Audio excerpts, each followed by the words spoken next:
नमस्कार विद्यार्थी मित्रांनो, पोस्ट ऑफिस भरतीमध्ये ज्या विद्यार्थ्यांना 60, 65, 70, 75, 80, 85, 90 या रेंजमध्ये पर्सेंटेज आहेत. 90 पर्यंत सोडा, 90 पर्यंत फॉर्म कुठे भरायचं तुम्हाला गोष्टी क्लिअर आहेत. कुठे भरला तरी तुमचे हाय सिलेक्शन चान्सेस आहेत. ओके, परंतु ज्या विद्यार्थ्यांना एक 75 ते 85च्या रेंजमध्ये पर्सेंटेज आहेत, ओके, या ठिकाणी 75 ते 85च्या रेंज फॉर्मॅटमध्ये ज्यांचे पर्सेंटेज आहेत त्यांच्यासाठी असे काही शॉर्टलिस्टेड डिस्ट्रिक्ट आहेत ज्याचा अनालिसिस केलेला आहे. त्या ठिकाणी जर त्यांनी फॉर्म भरला तर पुढे सिलेक्शनला थोडासा फायदा नक्कीच त्यांना होऊ शकतो.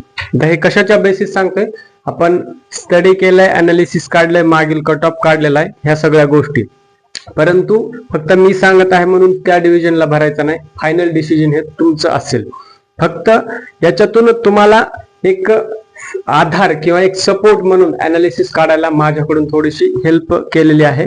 त्याच्यामध्ये असं पण नाही की ह्या जिल्ह्यालाच मागील लिस्टमध्ये किंवा मागील भरतीमध्ये कट ऑफ एकदमच कमी होता.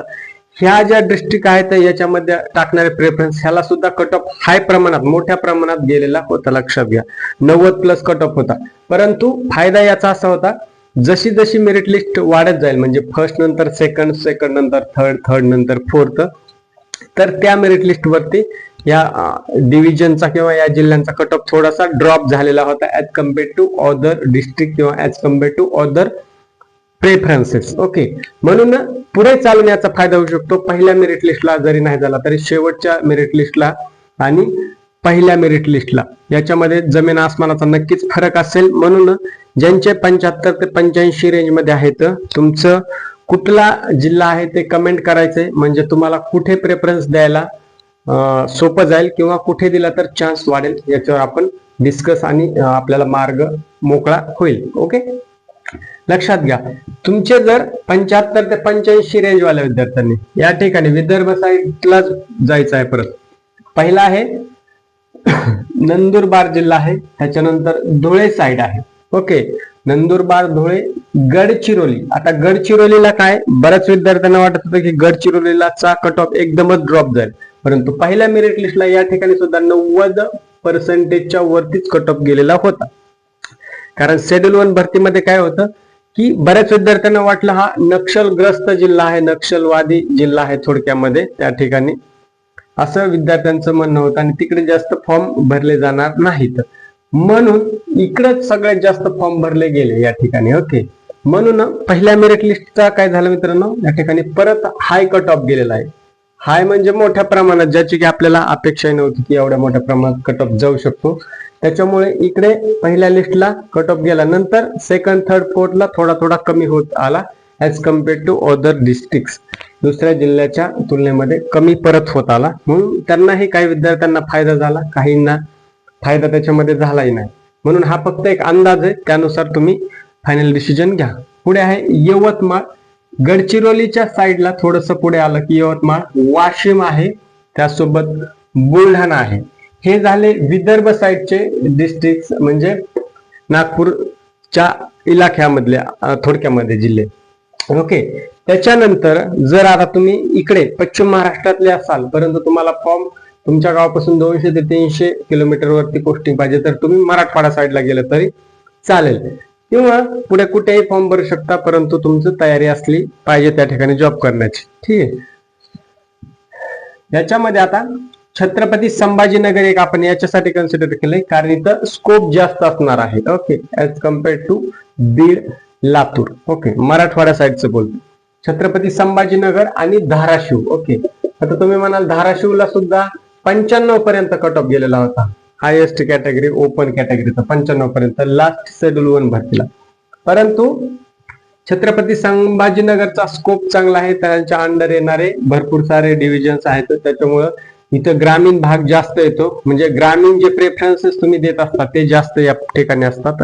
म्हणून छत्रपती संभाजीनगर मी एक सजेस्ट करेन. त्याचसोबत तुमचं धाराशिव असेल आणि तिसरं असेल परभणी, मराठवाडा साईडचं. ह्या 3 जे जिल्हे येतात त्याच्यामध्ये तुम्ही जर प्रेफरन्सेस दिले ग्रामीण डिव्हिजनला तर तुम्हाला या ठिकाणी चान्सेस वाढू शकतो, परंतु पहिल्या मेरिट लिस्टला नाही तर शेवटच्या मेरिट लिस्ट पर्यंत हा तुम्हाला याच्यामध्ये फायदा असणार आहे. ओके, त्याचसोबत लातूरला सुद्धा तुम्ही देऊ शकता, धाराशिव तर आपण सांगितलंय. आता पश्चिम महाराष्ट्राकडे वळूया. पश्चिम महाराष्ट्रामध्ये तुमचं मुंबई आलं, त्याचसोबत मुंबई, त्याचसोबत पुणे आलं त्याच्या साईडचं, त्याचसोबत तुमचं कोल्हापूर हे रत्नागिरी साईडला आले, कोकण साईडला. पश्चिम महाराष्ट्र मध्ये कोकण साईड आणि पश्चिम महाराष्ट्र पुण्याच्या आसपासचे जे काही जिल्हे असणार, तालुके असणार त्याच्यामध्ये. पुण्यामध्ये आता हाय पर्सेंटेज जाईल, म्हणजे हाय पर्सेंटेज वाल्यांना चान्स मिळेल. जर ग्रामीण, पुणे ग्रामीणला जर तुम्ही भरलं एखादा प्रेफरन्सेसला, तर त्या ठिकाणी सुद्धा 75 ते 85 वाल्या विद्यार्थ्यांना सुद्धा सिलेक्शन होण्याचं चान्स नक्कीच आहे शेवटच्या मेरिट लिस्ट पर्यंत. फक्त तुम्हाला या ठिकाणी काय करावं लागेल, शेवटच्या मेरिट लिस्ट पर्यंत तग धरून थांबावं लागेल, जेणेकरून तुम्हाला सिलेक्शनचा नाव येऊपर्यंत वेट करणं गरजेचंच आहे. ठीक आहे. पुढे या ठिकाणी नागपूर ग्रामीणला भरू शकता, परंतु ग्रामीण डिव्हिजन्सला.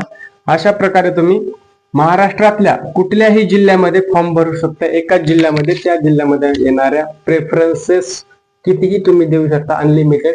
परंतु असं नाही करू शकत की महाराष्ट्राच्या वेगवेगळ्या जिल्ह्यामध्ये भरून वेगवेगळ्या जिल्ह्यातल्या वेगवेगळ्या ठिकाणी प्रेफरन्स देऊ शकता, असं अजिबात चालणार नाही. त्याच्यामुळे ही तुम्हाला काळजी घ्यावी लागेल.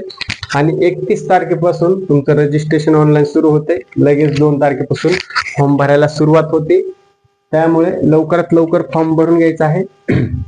फॉर्म भरताना कुठलीही चूक करायची नाही. आणि तुम्हाला या भरतीमध्ये किती पर्सेंटेज आहेत हे मला एकदा कळू द्या, म्हणजे तुमचा सिलेक्शन चान्स किती आहे आपल्याला त्यावरून अंदाज बांधता येईल.